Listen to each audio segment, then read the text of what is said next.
welcome to Vlogmas Day 2. Għajt naqri dal-lum to be honest, suppos kalli naqra kmieni biex naditja, għanna fiha nitfaħ għaxan għamil il-brek. Imma il-bira fil-axija ma stajx nurqot mbat wara u speċajt naħseb ġabbita xi saġit li ta' fil-ħodu biex irqat u qomt fit-8 bl-alarm. Nafx kemm jkolli ċans nuħneb illum għax sar il-ħin fiżenza x'għandix nagħmel. Imma we'll try to catch up on sleep il-lejla. Nipprova mwiet li l-nifsi. Għadna rritediti għal-video li rrit noħorġ il-lejla. So hopefully ma nġebbitx xogħol anqas.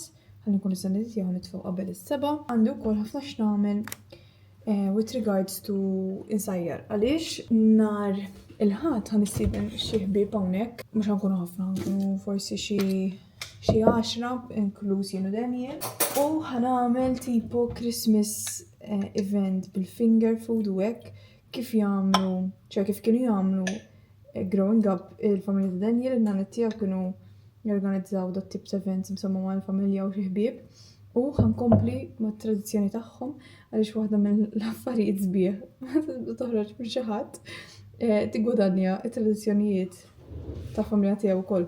U ovvjament irid insajjar għalina wkoll għal-lejla x'għadni. Ma għamilx li kelli l-lum għax il-ħadd, kont bdejt nipprepara l-event u ma kellix biżejjed ċans nsajjar fil-għaxija. Aħna nagħmel is-soppa tal-qara ħamra u x'għandna x'nagħmlu iktar illum. Ma nafx għandi to-do lista, mbagħad meta niftakar ngħidilkom. Ħanħu l-breakfast, osti naqra almond flakes. Ħanħu l-breakfast u nibda naħdem u nkellimkom xi ħin insomma appropriate għax ma tantx interessanti l-ġurnata tax-xogħol tiegħi. Id-deċiet li naħdem id-dar għax naħdem mill-office il-ġimgħa u s-sabtu naħdem id-dar mill-ġimgħa. Imma partit ta' mal-lum għax il-ġimgħa l-office għandna event tal-miliet wara. So biex nigwadanja ġurnata oħra mid-dar ħanaħdem illum il-vlog. Hawn Daniel, qed nqassaħni il-ċokolata. Okay. Hello, so dil-biċċa hija pre-filmed sewwa mhijiex l-istess ġurnata ta' dan il-vlog, però rrid niffilmja minn qabel għaliex għandi xi baġen biex niftaħ xaw f'dan il-basket. So kif qed taraw dan huwa basket ta' Maduma. Xtrajt xi rigali minn Maduma l-miliet għal xi ħbieb tiegħi li joqgħdu hawnhekk għax rid nintihom xi ħaġa li hija Maltija.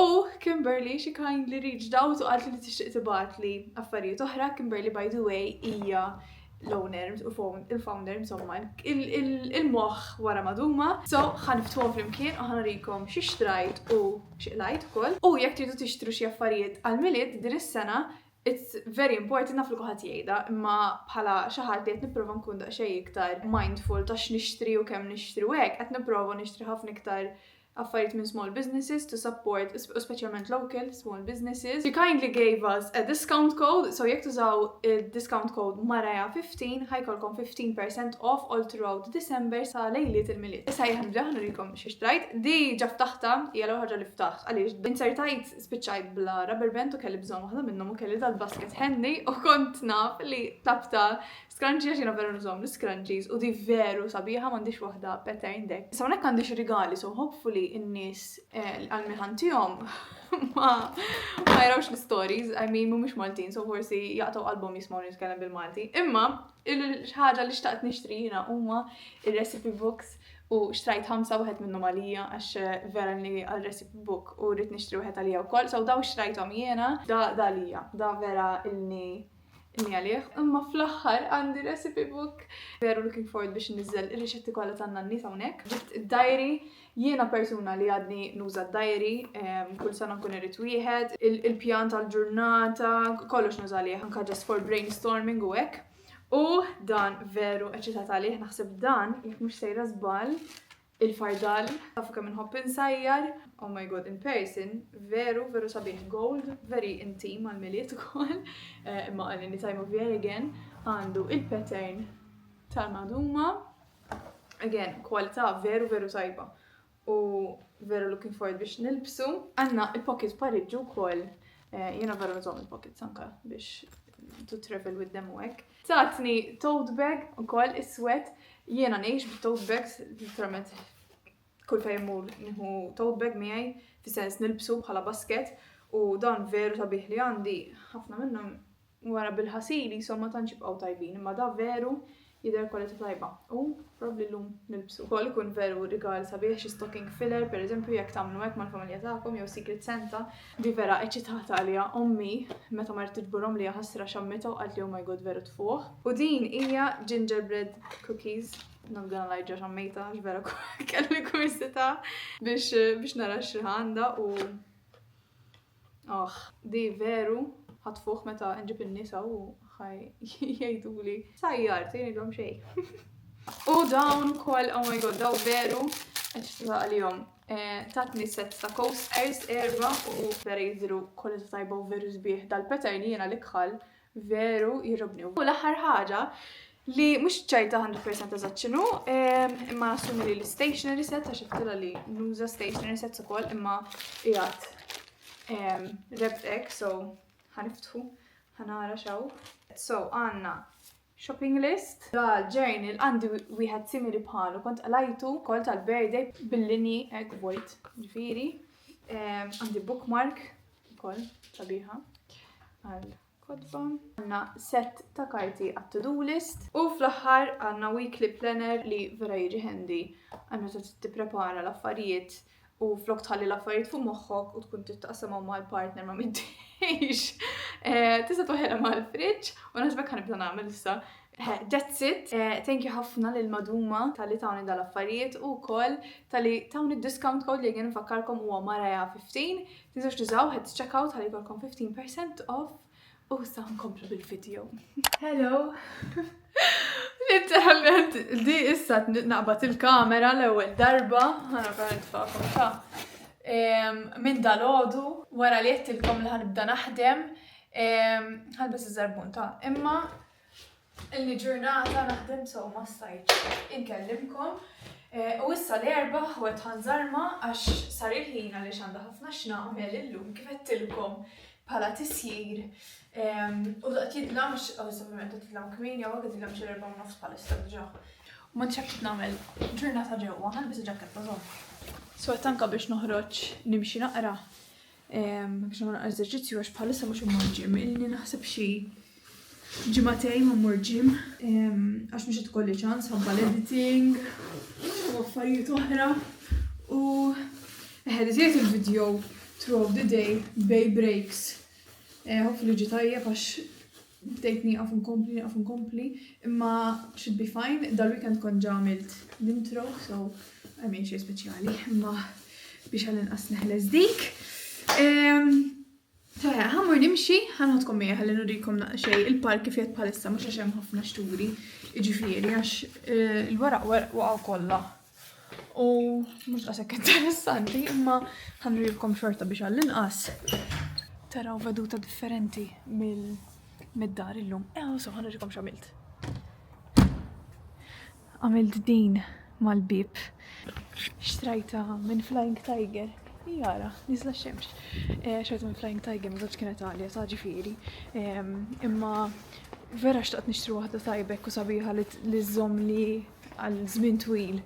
Imma bdejt nibża li jekk ma tikolli nġorra Malta u hekk. Jum kalli ma taqbillix mal-bib. Tad-dar li kolli Malta. Funny. Imma xorta nżomma dik issa jew nitfaħħa eżempju f'xi kamra l-qudiem jekk ma nitfaħħix mal-bib ta' barra, so it's fine.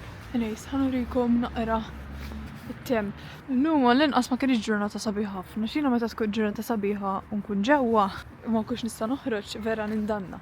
Imma xorta l-kasa ġifieri. Mhux daqs qabel, imma xorta li tilbes ġaketta twila, speċjalment jekk toħroġ timxi. Ma insomma ħandur dawra mal-park. Għandi bżonn immur action ukoll, ma nafx immur x'għada minflok illum biex għadna noħroġ ukoll, ma nafx ikolli ċans immur il-ġim għadet u bifer. Ma nafx issa nara. Għax fil-każ immur jew għandu għada, jew immur illum, imma ma tantx għandi ċans nippreferi nagħmel dawra mal-park. To be honest. Meħe, għajdu li naqra fil-comments illum kif xi ħsibtu mill-ewwel ġurnata ta' Vlogmas. Stajtu tibatuli fuq il-video li ieħor ukoll ma jgħidu li daqsxejn hekk xixtiequ anke taraw dax-xahar. Ħafna minnu pjanat ta' ġifieri għax xi ħaġa hekk bil-forsi jisek tippjana naqra il-kontenut sabiex il-videos ikunu interessanti għax ma nkunx irrid li nispiċċa nitfa' affarijiet li mhumiex interessanti biex taraw kif dejjem ngħid insomma. U pjanajt ukoll daqsxejn shorts slash reels slash tiktoks mill-tissjir, mill-video ta' tissjir u anka mill-event li ħanamel nhar il-ħadd, ma nafx hekk ġa spjegajt. So ħajkun daqsxejn a busy month in terms of content, imma now is the time to do it uż mill-miliet. Speċjalment forsi jkunu min mhux għaddejjem żmien sabiħ ħall-inqas ikollu affarijiet ċi segwi insomma li jżommuh kuntent.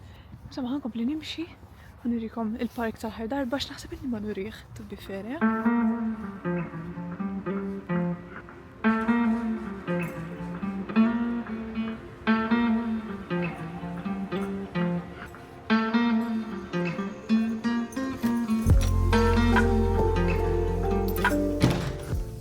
Sibta.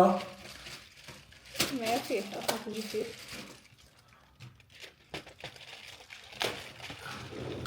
Father Christmas ġaf. Kif taf? Mill-layout. Dak mill-foil. Għana għara mux l-istess tijak. Biex tuħadili ju jisserna. Nsodi kull maj 90 grams. Bil-prezz xajda, kux bar siħa. Ħanibda namel is-soppa, ċoja ħanitfadaw fil-forn. Il-ħamra u l-butternut squash. Għaliex. Oh my god, tuni ċans. Ħallu għat li kunu fil-forn, insomma, nibda il-risotto tal-arancini għax, għasettilkom. Mux ħati wiz dettalji, għax issa ħanitfa series qasir ta' reels fuq Instagram il-ġimgħa d-dieħla naħseb. Imma nhar il-ħadd kif qedtilkom ħanagħmel party żgħir ma' xi ħbieb insomma hawnhekk tal-miliet u ħanagħmel ħafna isu finger food żgħir u ħanprofa nagħmel ħafna mill-affarijiet from scratch jiena. U waħda mill-hot items ħatkun arancini tal-carbonara, sajna ġili għamilt arancini qabel. Għamiltom 5 snin ilu fi żmien il-Covid u kont għamiltom kbar ma kontx għamiltom żgħar u għamiltom tal-Bolognese. Ma darbet ħanprofa nagħmilhom tal-carbonara x'għan nagħmel it-timpana wkoll. Kien another spoiler. U speċi pers dik jisa Bolognese it-salsa bit-salsa ħamra jmin, tal-carbonara jkun daqsxejn differenti. Nagħmel ukoll żewġ aġiniet għax għada rrid nagħmel it-timpana u nifriżha u irrid nagħmel qassatat ukoll għax l-qassatat ħajkunu minnhom. Bażikament qed ngħidulkom id-dettalji kollha imma it's okay. Naf li għandkom il-paċenzja taraw il-video so ħaqkom daqsxejn spoilers. Mhux ħankun qed niġbed ħafna l-vlog għax rrid niġbed mhux għal-YouTube għal-Instagram u ovvjament dik hija orientation differenti.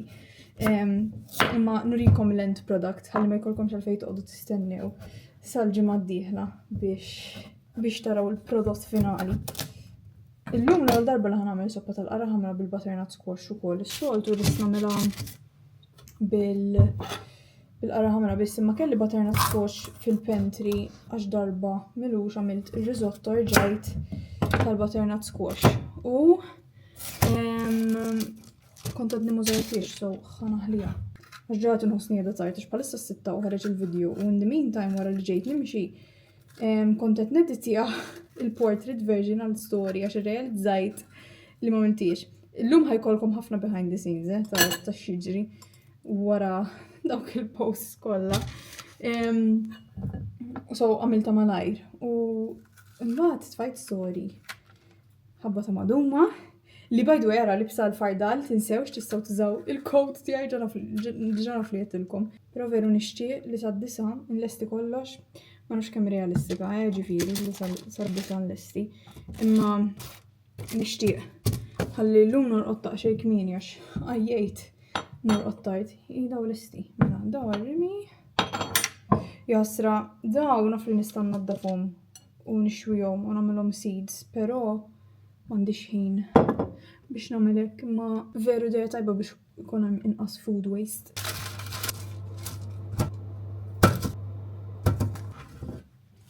Qegħdin fil-forn probabbli għandhom xi siegħa jew 3/4 minn tal-qas biex il-estum bat irrid inneħħilhom il-qoxra ta' barra.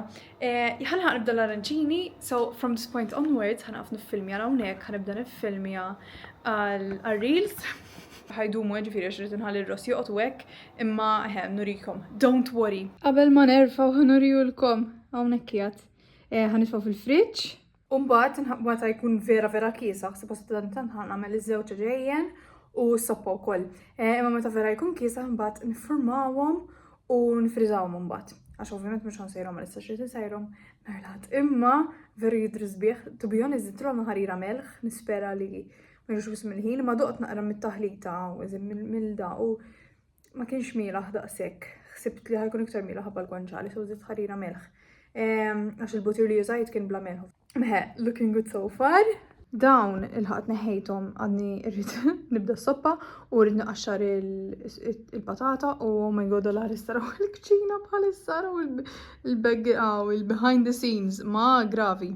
Imnalla għaw Daniel, imnalla Daniel. Ijad ġim, għax kiku jollini u jrid, għax u jrid jġina da fil jissa. Is-soppa kważi l-esta baqala laħar ftit, zinħalli ftit komplet tek għat-toma u juħasra ħanarmi dal-fjuri. Njiraw il-platti u għek fil-sink. U jasaj kolli narmijom ovvijament issa kif mietu ilom naqra issa ilom iktar minn ġimgħa u nofs. Tajom li Daniel tal-anniversarju, għax kanna l-anniversarju kem issa? Ġimatejn ilu? Ġimatejn. Il-23 ta' Novembru għalaqna 6 snin u jgħasra ġejt mix-xogħol u naradaw. Xidu vera nobot. Dal-proċess narmi l-fjuri. Kif ħanarmihom? Minn ma nagħmel straġi. Ok. Forse rridni ġiju għas-salat kissir popolari. Daniela tilbes il-vlog. Għaxar kien mux għamel nisħom. U ħammut nisħom. Imma di stoppa, araw, għet nifilmju bil-mobile għax il-kamera t-ċarġja. Pecorino tfajt fuq illum, għax kien ġa grejted u mandi xabtit inkompli. U ma kelli xabtit. Ni grejta kif tok. Ma kelli xabtit nħok iktar. Ma tajba li ġa doqta. Għatmatta bil-pecorino ħanaraw. Vera flettering angle ġifiri, ma insomma. Tajba ħafna. U għaretni ħafni l-lek tajba ħafna. Amazing! Ta' xiex għanda bżon għamil jemma? Ija, ma nġ għamiltila, sorry. Jena ma ħobx għamilla ħafna mel, għax mbatt... U dal-mel, jisuħ xunu, mux bħal tas-soltu. Tipo jek mbatt ċaħat tkun irrid jagħmel iktar mel, nagħmelu. U vera da, mux bħal tas-soltu dal-mel. Jisuħ uħxu. Ija, għax... Għas-soltu li xuta l-idil. ħaniklu msomma. ħanurikom kif ġew l-arancini. Postettilkom li ħanna nil-spiċċa sad-disa ċe l-10-20 u għadni ħanamilhom. Ma daw l-aħħar u mbagħad imur naħasel u mbagħad imur norqod u ħanurikom. Veru qed jidhru tajbin s'issa. For size reference. Ek. U issa ħan nitfaħħom fil-bajt, fil-breadcrumbs u nerġa' nifriżhom. Di biżballa mill tal-ewwel u mbagħad ftakart li rrid nifriżhom qabel hawn ħalihom jiksħu naqra. Qabel ma nagħmelhom għax tkun iktar faċli biex jitfaħħu fil-bajt għax inkella jitfarku. U mbagħad ħanħallihom jifriżaw separatament u mbagħad wara naħseb probably jew għada fil-għodu naħseb iktar għada fil-għodu nitfaħħom ġo borza għax inkella jekk nitfaħħom kollha f'daqqa ovvjament jaqgħdu. Insomma ħanagħmilhom għax vera nixtieq lesti mur naħasel u norqod. Din fiż-żifna din kollu tiqassilx. Il-weekend hija għamilt is-sausage rolls, ma nafx qedtilkomx. U l-istess daw friżajthom separatament, mbagħad tfajthom ġo borza. Issa ħanitfadaw u immur ninħasel. Jiena ħammur ninħasel norqod as I said. Nispera li l-lum ma kienx daqshekk boring il-vlog għax spiċċajt għamilt ġurnata ġewwa prattikament. Imma grazzi ħafna tal-li rajtu video ieħor. Tinsewx tħallu like u tagħmlu subscribe u narakom għada għat-tielet ġurnata ta' Vlogmas u tinsewx tistgħu tużaw id-discount code Marea15 għal 15% off maduma. Narakom għada. Ciao ciao!